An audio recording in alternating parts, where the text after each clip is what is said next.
take the video off, I'm sorry. So we want to welcome Ann Shearer for being so patient with our technology issues here, and we apologize for that. We're going to get started right away.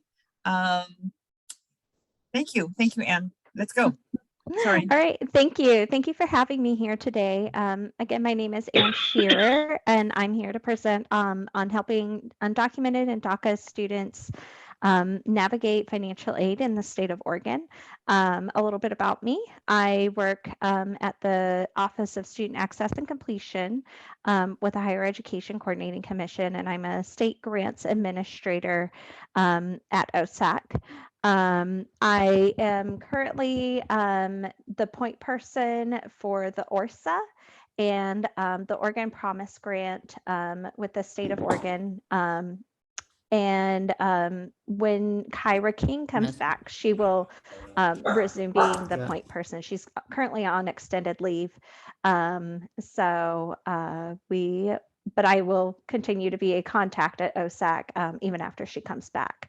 Prior to starting at OSAC, I was a financial aid advisor at OSU for 3 years. So I'm very familiar with the Oregon higher education system and the state grants that are available to students, to Oregon residents in the state of Oregon. So I'll get started. So today we'll talk a little bit about we'll talk a lot about the ORSA, and then we'll also talk about what financial aid is available to students who are completing the ORSA. We'll discuss some tips and tricks to complete the ORSA, make it an easy process, as painless as possible process for students and families that you're working with. And then we'll talk about additional resources and I'll leave time for questions at the very end of the presentation. So our big 3 tips, remember to help students complete the ORSA early. It opens October 1st every year. It follows the same dates as the FAFSA. So it's October 1st, open all the way through the end of their year in college. So right now the 22-23 school year ORSA is available, and students can fill it out if they haven't already. It's a really good application to get students state aid. We want to help students get to a completed status, and we'll talk more about that towards the end. And then we also want to encourage students not just to complete the ORSA, but additional applications as well to maximize their chances of getting financial aid to support them through college. So what is the ORSA? It's an alternative to the FAFSA for Oregon residents. Students have to have lived in Oregon for the past 12 months. Primarily, it is targeted for to DACA and undocumented students who are international students here on a visa, generally cannot complete the ORSA. They are or students who are U.S. citizens or legal residents. And the ORSA opens every year on October 1st. So it's already been open a month. Great time to fill it out now. The earlier, the better, because it maximizes a student's chances of getting financial aid. And then our website is oregonstudentaid.gov. So we want to stress that the ORSA is a confidential application. We keep the information confidential. It's used only by the state of Oregon, and only shared with institutions on a need to know basis, such as the college the student has chosen on their application for that information to be shared with. We don't share it with colleges they have not chosen on their application. Students also have an option to print off a student aid report at the end of the ORSA. So if they need to share it with a scholarship foundation, they can share that information themselves on a individual basis. ORSA data is not shared with any federal agency. It's just kept at the state level for students' confidentiality and privacy. We apply the same federal education privacy laws to students completing the ORSA that would be receiving with the FAFSA. So the ORSA is the first application for applying for several grants and scholarships. The Oregon Opportunity Grant, if a student completes the ORSA, they're automatically applying for the Oregon Opportunity Grant. So they don't need to do an additional application. It's a grant for 2-year and 4-year Oregon schools. So a student would have to stay in the state of Oregon and go to school, either community college or university in Oregon. The Oregon Promise Grant is for recent high school graduates or GED graduates. It's for 2 years at a community college. It does have a second application to the ORSA. So a student would have to do the ORSA and then they would have to do the Oregon Promise Grant application. It has a deadline for students graduating by the month of June. So high school seniors, if they're graduating in June, the deadline is June 1st for them to complete it. GED graduates have a slightly later deadline to complete the Oregon Promise Grant application. Then OSAC scholarships opened this week on Monday, and we have over 600 privately funded scholarships that are awarded by the state of Oregon. So I would highly encourage students to complete the ORSA and to apply for OSAC scholarships. If they don't know if they're going to a 2-year or 4-year school, I would also strongly encourage them to do the Oregon Promise Grant application as soon as possible. The Oregon Promise Grant application takes about 5 minutes to complete. Whereas the OSAC scholarship application will take them a little bit longer to complete. They want to take their time and really write great statements for that application. ORSA can also be used for applying for the Ford Family Foundation scholarships. They will take FAFSA ORSA students.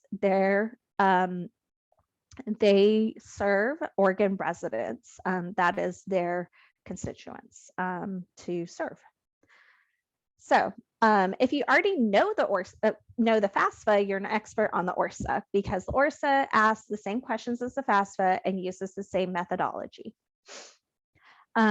If you're not sure which application for a student to complete, if you're doing a FAFSA ORSA financial aid application night, I would say start with our Prefilter Tool. Have students, if you're sitting in a computer lab with them, have them all sit there with that Prefilter Tool and answer the questions because that gives them equal access to both the FAFSA or the ORSA. It'll help direct them to which application applies in their particular situation without having to call out students, helps them maintain their confidentiality about their status as a US citizen or not. When a student creates their ORSA account, they will be using a email address as their username. It's really important for them to use a permanent email address like a Gmail or Yahoo type address and not their school address, not their college address, because they will lose access to those email addresses in the future when they leave high school or college. And they will need the username, the email address in future years to complete the ORSA in the future. They will have to set up a secret question and answer for password reset. They need to remember their secret answer. And then the ORSA has SSN as optional. Students can enter all zeros on it and no, there's nothing that'll stop them from completing the ORSA. This is the first thing students will see after they've logged in, created an account and logged in.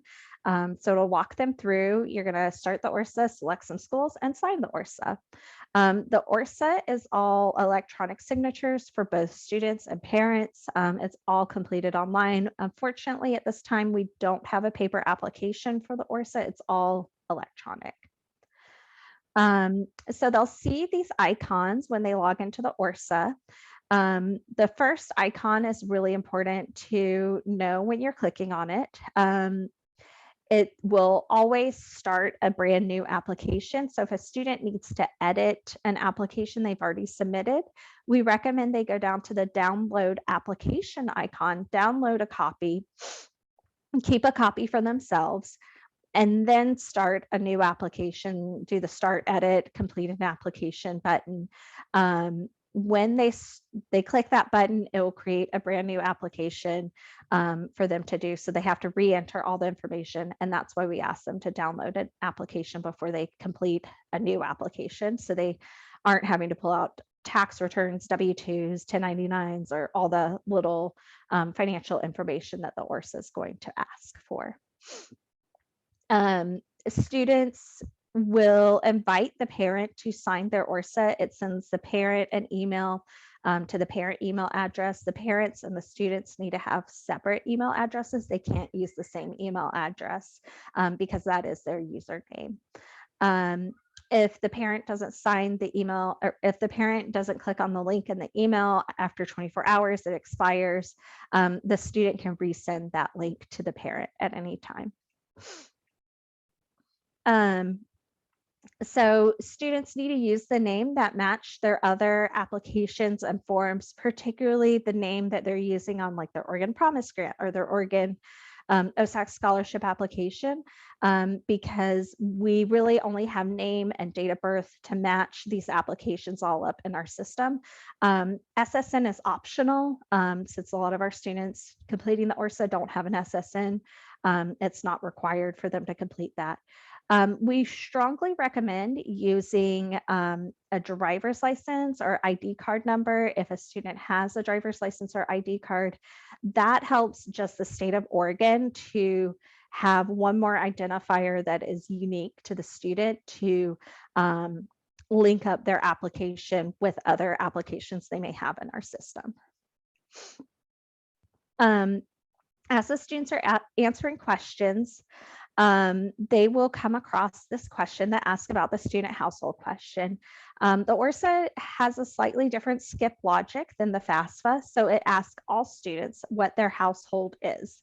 When they see the student household size question, the question is really asking the student and any of their children or dependents. It's not asking about their parents and their household. It's just solely the student and down household. Later, they'll be asked about their parents' household if they are a dependent student. So for the student household, for high school seniors, it's usually one is in the household, the student themselves, they are a household of one. 0 will cause the application to keep saying, hey, you have an error, hey, you have an error. So 1 is the minimum number you can put in. If the student is married or has children, they would include their spouse and dependents. And then it would ask how many people in the household are in the student's household or in college. That answer again would be 1.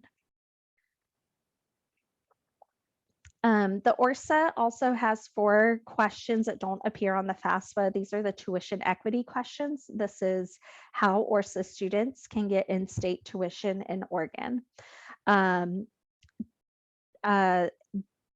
4 questions must be answered yes for the Oregon Opportunity Grant and the Ford Family Foundation. And we'll go into the questions in detail in just a minute. All 4 questions do not have to be yes for the Oregon Promise Grant. And when I go over those questions, I'll point out which one does not have to be yes for the Oregon Promise Grant. Additionally, the ORSA will use terms like secondary school. That is referring to colleges and universities, not K through 12 school. And it can be a little confusing. So it's just help students with those terms. So the 4 questions on the ORSA about tuition equity. The first 3 are, how long have you lived in Oregon for the past, have you Have you attended Oregon schools for the past 3 years? Have you attended US or Oregon schools for the past 5 years? Are you graduating from a Oregon high school? And then this is the fourth question, asking if it was an option available to the student, would they intend to become a US citizen or lawful permanent resident? They need to answer yes to this. This is if it ever became an option to become a US citizen to pursue that path, would you or would you not pursue it? We recognize that may or may not be a path right now, but if it were to change in the future, do you have intent to pursue that? OSAC doesn't request any additional documentation or evidence for the ORSA. It's not like the FAFSA where a student can get selected for verification. Students will never be selected for verification that complete the ORSA because we just don't have the ORSA set up like that at the state of Oregon. So we don't ask for documentation on any of the tuition equity questions. We don't ask for tax returns. We don't ask for social security cards, none of that. So really the ORSA is based on the student's best information that they can give us. So another tricky question that students run into is, what year are you going to be in college? What grade level are you going to be? A lot of students get really excited that they're graduating high school and they're like, I'm a graduate of high school, and they'll put down that they're a first-year graduate student. That will cause them some issues in eligibility for the Oregon Opportunity Grant, the Oregon Promise Grant, and scholarships. So they really need to mark that they are a first year or freshman, never attended college before, particularly for the Promise Grant. If they say they've attended college before, if they've done like dual enrollment in high school, we consider students who do that high school dual enrollment to be first year never attended students, because you haven't been a full college student sitting in the college classroom having the full 100% college experience. So make sure students are saying their first year never attended, so they increase their eligibility for those grants and scholarships.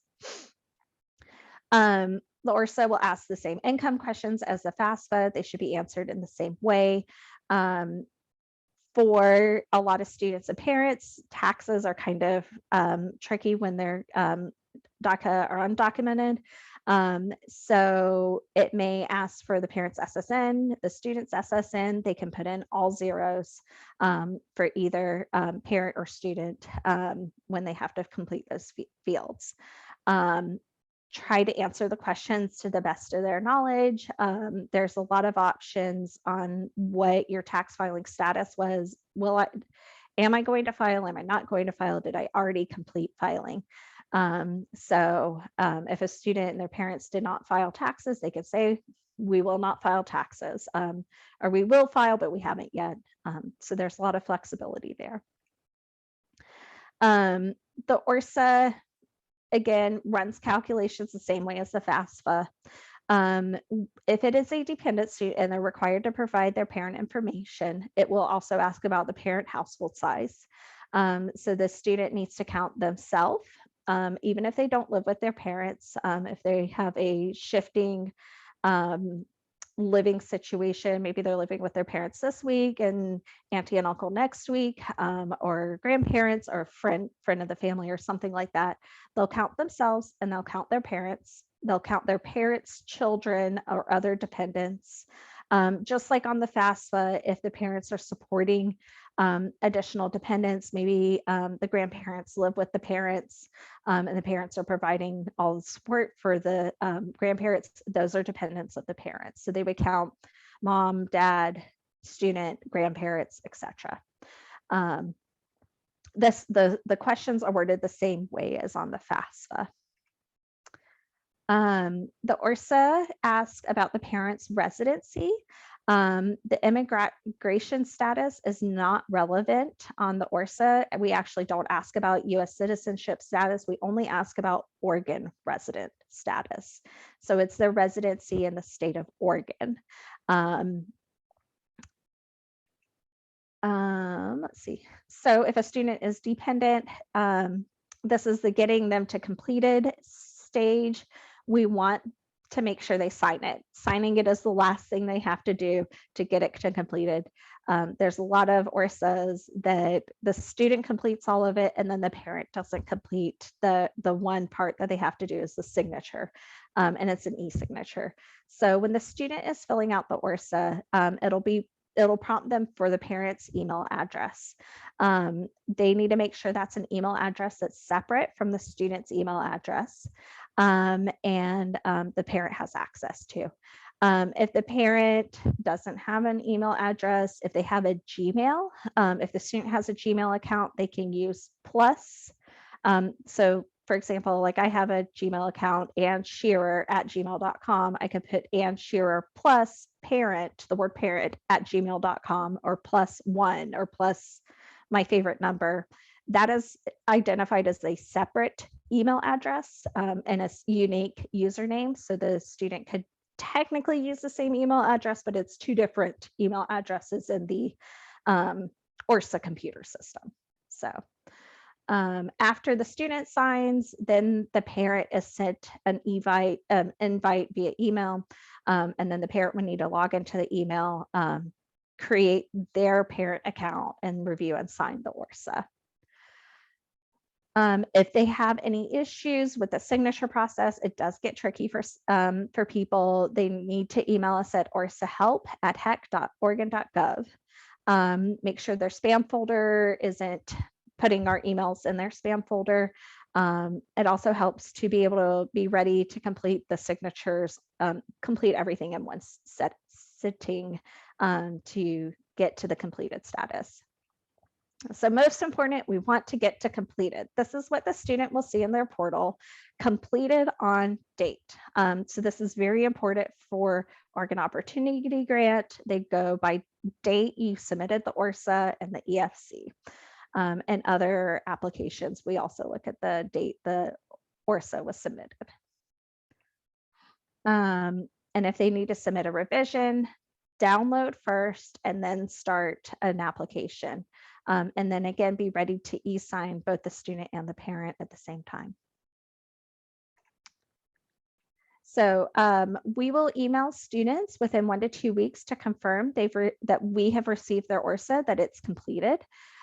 We also email students that have started an ORSA but not yet submitted it, letting them know, hey, you started an ORSA, please go in and finish your ORSA.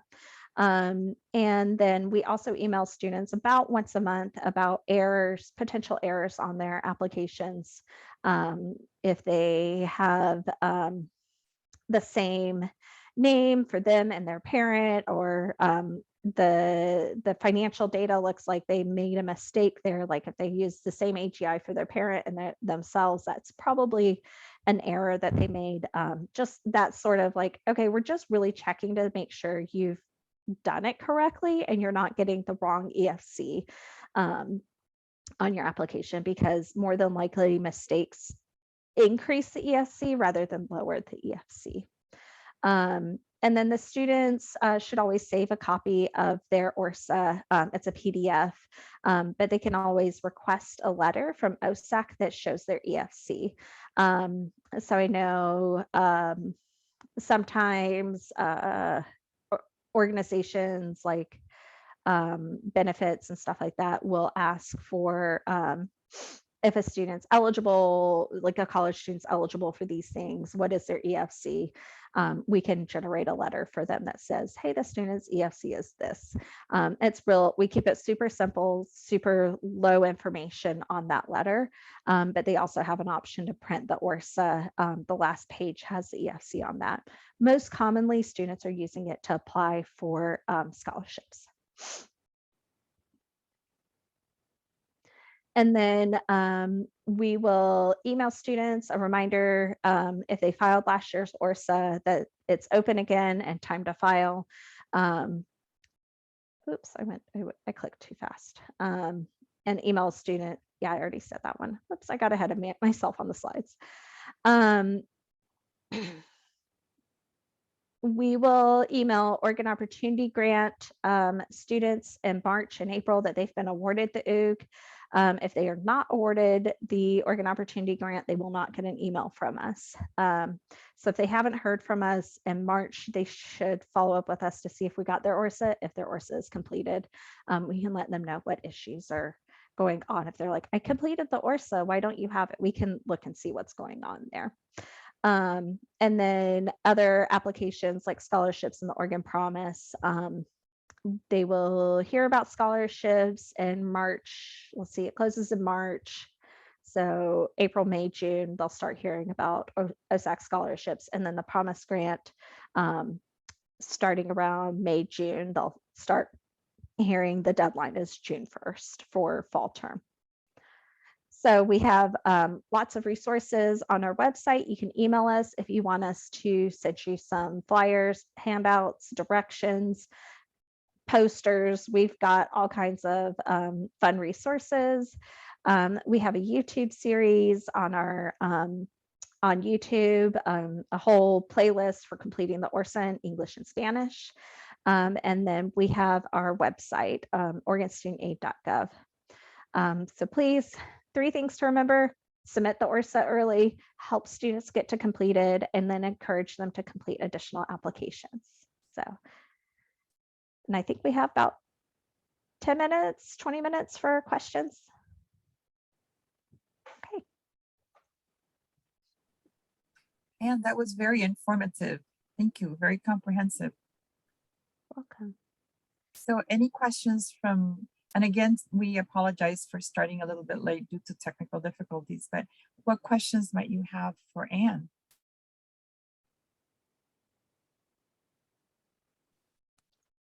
Wow. There's a question in the chat. I don't know if that was already answered.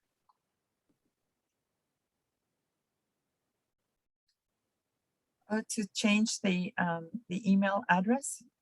Did you see that one, Anne? So if a Yeah, student I uses their just, school email, do they Yep. need to call our email to make the change? I think you addressed that, right? yes, so they can email us at orsahelp@hec.oregon.gov or call us.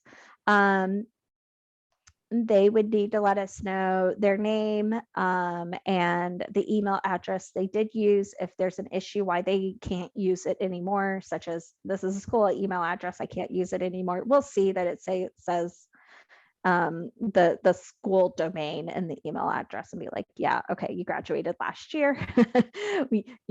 Yes, let's change it. What's a Gmail address or Yahoo or other email address that's not a school email address? And then I sent a copy of the PowerPoint to MEP. Okay. They're going to all the sessions will be uploaded on the OMS website in the digital library section that will be operational in a few days' time. Okay. So Anne, I have a question. Oh, I did great. put it in the chat. I'm not sure if you can hear me. I can hear you. Okay. What is the additional requirement for the Oregon Opportunity Grant? Your graph that you displayed at the beginning said that additional requirements, there was an indicator of yes. So just curious what that was. Yes, so the Oregon Opportunity Grant is the 4 tuition equity questions have to be yes. The Promise Grant and the scholarships are a little bit looser on that. With the Promise Grant, they do not need to be in schools 5 years prior. So they just need to be an Oregon resident, graduate from an Oregon high school, and intend to pursue citizenship if it became an option. So the and then the Oregon Opportunity Grant does have an EFC cutoff every year. So if their EFC is low on the ORSA, great, and they file early, even better. They'll probably get the Oregon Opportunity Grant. With the Oregon Promise Grant, there's not usually an EFC cutoff, and OSAC scholarships are usually merit or might have a slight need-based component to it, but mostly merit-based scholarships in the OSAC scholarships. I have a question. you. This is Rosa. So For the Oregon Promise, students need to request their GPA proof of their GPA to the school they attended, or how do they go about doing that? I had questions about that with the students. Yes, so high school seniors would be applying during their senior year for the Oregon Promise Grant. And then they would need to ask they have an option to ask their school to verify their GPA and graduation date. They also have the option of uploading a copy of their transcripts. If they're uploading a copy of their transcripts or the school's doing the GPA verification, if they're graduating in June and they're going to be attending in fall, we need 1 term of senior grades on the transcript, or the school needs to verify 1 term of senior grades, that they are 2.5 or above, or close enough to 2.5 or above to reach it, that's possible to reach it by graduation. If they are a winter or spring start student, the deadlines for high school seniors is November 1st to submit the Oregon Promise grant application. It's November 1st for high school seniors for winter term. For spring term, it is March 1st for high school seniors. In those cases, usually they don't have like a official 1 term of senior grades on their transcripts. So they just need to have a GPA that's close enough that it's possible for them to reach a 2.5 or better. So we don't require the 1 term of senior grades. Usually they're early graduates. For GED students, that deadline's about a month later because they have to have finished their GED, and we have to have confirmation that they finished their GED for the Oregon Promise Grant. So for winter term, November 1st was the deadline for high school students. December 10th is the deadline for GED students. So there's quite a big gap there if they're completing their GED. If they're a high school student working on both a diploma and GED, we want them to go with the first completed.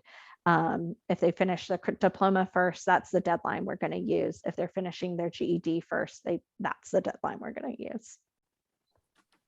Just because the students that I helped last year, they asked for the high school to upload their GPA, so I just wanted to make sure that the high schoolers are doing this, that they're sending this proof, or they're sharing this GPA for the students, so they don't have to worry about getting that and upload it themselves. Yes. And yes. the deadline is June 1st, correct? June 1st, for yes. Students of fall yes. 22. Fall 22, yes. Thank you. And in the portal, when they do the application, it does kind of do a checklist. It'll tell them if the high school has or has not done their GPA verification. If they get close to June 1st and they see the high school has not done their GPA verification, I would encourage them to go bug their high school registrar records person to do that. Usually it's the high school registrar doing it. I have a question. If a student submits the ORSA, do they get a confirmation email saying that their application was successfully submitted? Yes, they will get an email if it was successful or if it was incomplete, if they started it but haven't finished it. We send the incomplete emails about every couple of weeks, and we generally send the completed emails once a week. So they should hear within 1 to 2 weeks that it's completed.